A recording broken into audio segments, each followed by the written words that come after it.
Shiv Sena MP Ravindra గైక్వాడ్కి సంబంధించిన update చూస్తున్నాం. గైక్వాడ్పై air India నిషేధాన్ని ఎత్తివేసింది. నిన్న ఇచ్చిన పశ్చాత్తాప లేఖను పౌర విమానయాన శాఖ పరిగణలోకి తీసుకుంది. గైక్వాడ్పై నిషేధం ఎత్తివేయాలంటూ ఎయిర్ ఇండియాకు పౌర విమానయాన శాఖ లేఖ రాసింది. దీంతో ఆయనపై నిషేధాన్ని ఎత్తివేస్తూ నిర్ణయం తీసుకుంది ఎయిర్ ఇండియా. దీంతో విమానాల్లో ప్రయాణానికి గైక్వాడ్కు అడ్డంకులు తొలగిపోయాయి. అయితే గైక్వాడ్పై నిషేధం తొలగించడాన్ని క్యాబిన్ క్రూ అసోసియేషన్ వ్యతిరేకిస్తోంది.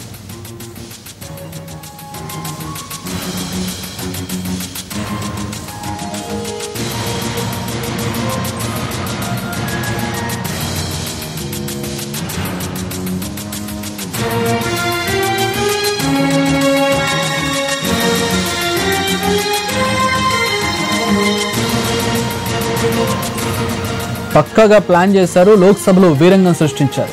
కేంద్ర మంత్రిపైనే దాడికి యత్నించారు. చివరకు అనుకున్నది సాధించారు.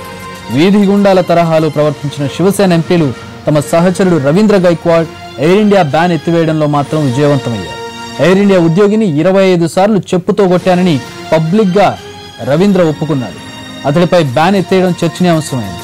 ఒక ఎపిసోడ్గా చెప్పుకోవచ్చు. కొద్ది రోజుల క్రితం రవీంద్ర గైక్వాడ్ ఎయిర్ ఇండియా ఫ్లైట్లో ప్రయాణిస్తున్నప్పుడు అందులో ఉన్నటువంటి ఒక సిబ్బంది, అతను కూడా సీనియర్ సిటిజన్, ఒక వయసు ఎక్కువగా ఉన్నటువంటి వ్యక్తి, ఆ వ్యక్తితో గొడవకు దిగాడు. ఆ గొడవలో రవీంద్ర గైక్వాడ్ ఆ సిబ్బందికి సంబంధించిన ఆ వ్యక్తి మీద దాడి చేశాడు. చెప్పుతో 25 సార్లు కొట్టాడు.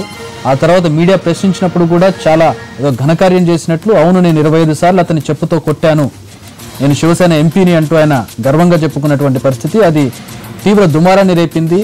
ఎయిర్ ఇండియా సహా మరికొన్ని ఎయిర్లైన్ సంస్థలు అతడి ప్రయాణాన్ని నిషేధించాయి. తమ ఫ్లైట్స్లో అతను ప్రయాణించడానికి వీల్లేదంటూ అతను బుక్ చేసుకున్న టికెట్లతో సహా రద్దు చేసినటువంటి పరిస్థితి. దీంతో రవీంద్ర గైక్వాడ్ కంగు తిన్నారు.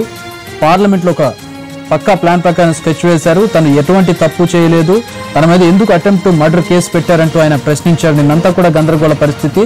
ఒకానొక దశలో సివిల్ ఏవియేషన్ మినిస్టర్ అయినటువంటి అశోక్ గజపతి రాజు మీద దాడికి ప్రయత్నించారు శివసేన ఎంపీలు, ఇంక్లూడింగ్ ఒక కేంద్ర మంత్రి.